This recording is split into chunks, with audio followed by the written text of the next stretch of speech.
ముందా తుఫాన్ తో తీర ప్రాంతం వణుకుతోంది. గాలులు బీభత్సానికి చెట్లు నేల కొరుకుతున్నాయి. తీర ప్రాంత జనాలు చలి గాలులతో తీవ్ర ఇబ్బందులు పడుతున్నారు. వృద్ధులు చిన్నపిల్లలు గజగజ వణుకుతున్నారు.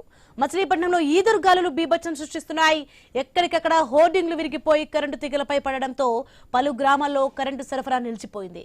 ఇక 18 గంటలుగా మచిలీపట్నం పెడన నియోజకవర్గాలు అంధకారంలో ఉండిపోయాయి.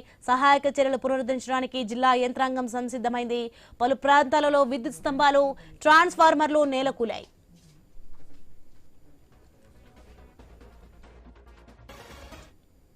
ఇక మచిలీపట్నం నియోజకవర్గంలో ఎన్డీఆర్ఎఫ్ బృందాలు విరిగిన భారీ చెట్లను తొలగిస్తూ సహాయ కార్యక్రమాల్లో పాల్గొంటున్నారు. మచిలీపట్నంలోని సర్కార్ తోటలో తీవ్రమైన గాలులతో కరెంట్ ట్రాన్స్ఫార్మర్ పై చెట్లు పడడంతో 4 విద్యుత్ స్తంభాలు నేలకూలాయి. ఈదురు గాలులకు నిర్మల హైస్కూల్ వెనుక భాగం నివాస స్థలాల్లో చెట్లు నేలకూలాయి.